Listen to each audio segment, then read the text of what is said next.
विद्यार्थियों, पिछले कुछ वीडियो से हम भाषा के अभिलक्षण अथवा भाषा की विशेषताओं के संबंध में चर्चा कर रहे हैं। उसी चर्चा को आगे बढ़ाते हुए हम भाषा की कुछ अन्य विशेषताओं को जानने या समझने का प्रयास करेंगे।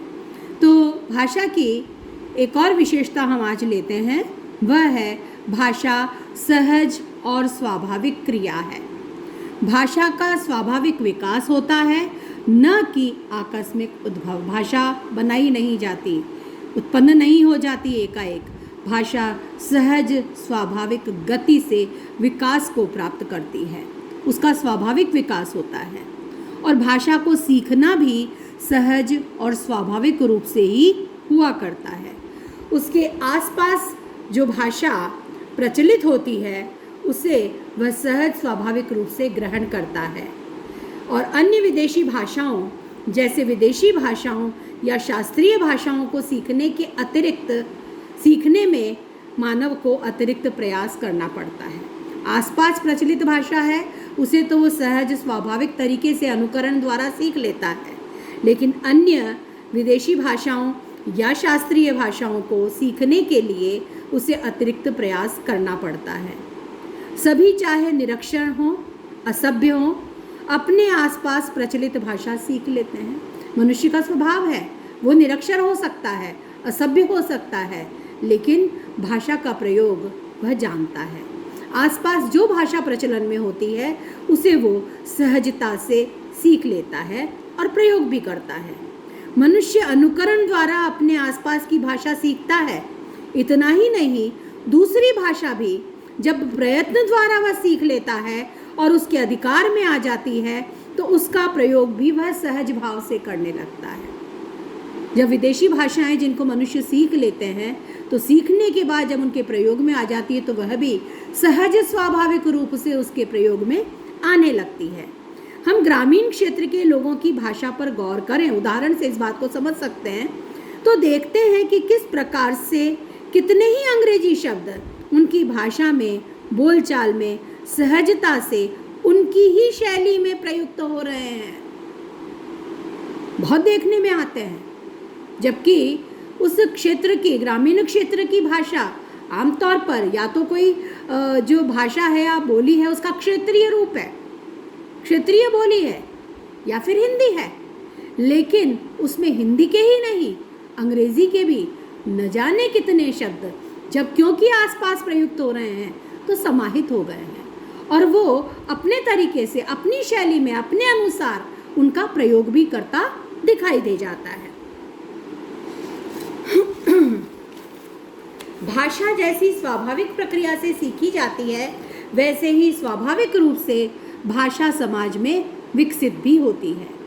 प्राकृतिक भाषाओं को कोई भी व्यक्ति उत्पन्न नहीं कर सकता, केवल कृत्रिम गुप्त भाषा ही मानव द्वारा निर्मित की जाती है।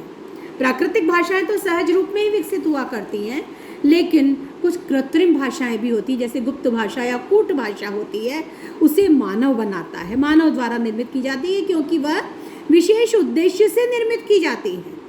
उसका विशेष उद्देश्य होता है, तो उसको जानने वाले, उसको समझने वाले, उसका प्रयोग करने वाले वो लोग हैं, वो भी उस क्षेत्र के आसपास के लोग होते हैं। क्षेत्र से स्थान का मतलब नहीं है यहाँ पर, क्षेत्र से मतलब विशेष समुदाय, विशेष वर्ग, विशेष व्यवसाय से, विशेष कार्य से जुड़े हुए लोग हैं। वो ही उस भाषा के निर्माता हैं, वो ही उसके प्रयोक्ता हैं, और वही अनेक कूट संकेत, गूढ़ संकेत, गुप्त संकेत उसके माध्यम से देते और समझते हैं। तो प्रायः जो इस प्रकार की कूट भाषा या गुप्त भाषा होती है वह निर्मित की जाती है, जैसे गुप्तचरी में या राष्ट्रीय सुरक्षा की दृष्टि से सेना के कार्य हेतु विशेष रूप से गुप्त या कूट भाषा निर्मित की जाती है, जिसके संकेतों को सब नहीं समझ सकते, केवल उस समुदाय के या उस वर्ग विशेष के लोग जो उसे जानने वाले हैं वो ही उसे समझ पाते हैं। इसी प्रकार आपराधिक गतिविधियों से जुड़े लोग हैं, वो भी अपने कार्यों के लिए गुप्त या कूट भाषा का निर्माण और प्रयोग करते हैं। इस प्रकार से भाषा का एक स्वाभाविक विकास हुआ करता है और उसका ग्रहण भी सहज स्वाभाविक रूप में होता है, लेकिन केवल कूट भाषा या गुप्त भाषा या कृत्रिम भाषा होती है, वो मानव द्वारा निर्मित की जाती है विशेष उद्देश्यों की पूर्णता के लिए। अगली विशेषता हम लेते हैं, वो है भाषा परिवर्तनशील होती है। कभी भी भाषा का एक रूप नहीं रहता, वो निरंतर परिवर्तित होती है और इस प्रकार से निरंतर सहज गति से विकसित होती चली जाती है। मानव भाषा हमेशा परिवर्तित होती रहती है। यह परिवर्तनशीलता मानव भाषा को अन्य जीवों की भाषा से अलग करती है। अन्य जीवों की भाषा में मानव भाषा की तरह यह विशेषता नहीं मिलती। उदाहरण के लिए हम बात करें, कुत्ते सदा से एक ही तरह की भाषा का प्रयोग करते आ रहे हैं। बिल्लियां सदा से एक ही तरह की भाषा बोल रही हैं। उनकी भाषा में यह परिवर्तन नहीं दिखाई देता, उनकी भाषा इसलिए विकसित भी नहीं होती। लेकिन मानव भाषा में यह विशेषता होती है कि वो निरंतर परिवर्तित होती है और इस प्रकार से निरंतर उसका स्वरूप बदलता है और वह विकास को प्राप्त करती चली जाती है। मानवीय भाषा चाहे कोई सी भी हो, वो हिंदी भी हो सकती है, अंग्रेज़ी भी हो सकती है, फ्रेंच भी हो सकती है, जर्मन भी हो सकती है, भारतीय आर्य भाषाएं भी हो सकती हैं, कोई सी भी, वह निरंतर परिवर्तित होती हैं और यही भाषा के विकास का स्वरूप है और यही भाषा का स्वाभाविक विकास होता है। भाषा बहता नीर है जो निरंतर प्रवाहमान है और अपना स्वरूप बदलता रहता है। यही कारण है कि हमारे समाज में यह उक्ति प्रचलित है, कोस कोस पर पानी बदले, 3 कोस पर वाणी। पानी तो हर कोस पर बदल जाता है और तीसरे कोस पर जाकर तो वाणी भी यानी भाषा भी या बोली भी बदल जाया करती है। भाषा में यह परिवर्तन ध्वनि, शब्द, रूप, अर्थ, वाक्य हर स्तर पर विभिन्न दिशाओं में दृष्टिगत होता है। जब हम भाषा के इन अलग अलग अंगों का, जिनका अध्ययन भाषा विज्ञान करता है, अध्ययन करेंगे तो हम देखेंगे कि किस प्रकार से इन सब में परिवर्तन आता है और वो परिवर्तन किन कारणों से होता है। इन सबको हम देखेंगे विस्तार से, उस समय उसकी चर्चा करेंगे। लेकिन यह जानना आवश्यक है कि भाषा परिवर्तनशील है और उसमें किस प्रकार से किस किस स्तर पर परिवर्तन दिखाई देते हैं। तो हर स्तर पर यानी लघुत्तम जो स्वरूप है ध्वनि, तो ध्वनि, शब्द, रूप, अर्थ, वाक्य हर स्तर पर विभिन्न प्रकार के परिवर्तन, विभिन्न दिशाओं में परिवर्तन हम देख सकते हैं। उदाहरण के लिए हम देखें तो संस्कृत शब्द कर्म प्राकृत में कम बना और हिंदी में काम बन गया। और इस प्रकार से हम देखते हैं, एक पूरा विकास क्रम देख सकते हैं, कैसे संस्कृत से हिंदी भाषा विकसित हुई है और कैसे इसी प्रकार से संस्कृत से भारतीय आर्य भाषाएं विकसित हुई हैं। उन अलग अलग आर्य भाषाओं का अध्ययन भी हम इस रूप में कर सकते हैं। तो इस तरह का विशाल शब्द भंडार है जिसमें हम शब्दों के इस प्रकार के परिवर्तन को सहजता से देख सकते हैं। परिवर्तन या विकास की इस पूरी धारा से गुजरकर ही संस्कृत आधुनिक आर्य भाषाओं के रूप में विकसित हुई है। उदाहरण हम कुछ ले सकते हैं, संस्कृत और हिंदी रूप उसके कैसे विकसित होकर परिवर्तित होते चले गए हैं और कैसे विकसित होते होते एक भाषा जो प्रचलन में थी उसने एक नई भाषा का रूप धारण कर लिया, ग्रहण कर लिया। तो संस्कृत शब्द कार्य, बीच में मध्य में प्राकृतों में वह कारज बना और हिंदी में आकर काज बन गया। संस्कृत शब्द दधि हिंदी में दही बन गया। संस्कृत शब्द दुग्ध हिंदी में दूध बन गया। इसी प्रकार से शाक शब्द साग बन गया। और भी हम देखें, अर्थ के रूप में भी देख सकते हैं, अनेक पद नाम परिवर्तित हुए। ये पद हुआ करते थे, हम शब्द लेंगे, उनके विशेष अर्थ हैं और उन अर्थों में वो पद के सूचक थे। आगे चल कर के वो जाति के सूचक बन गए, उनका स्वरूप भी बदला और अर्थ भी बदल गया।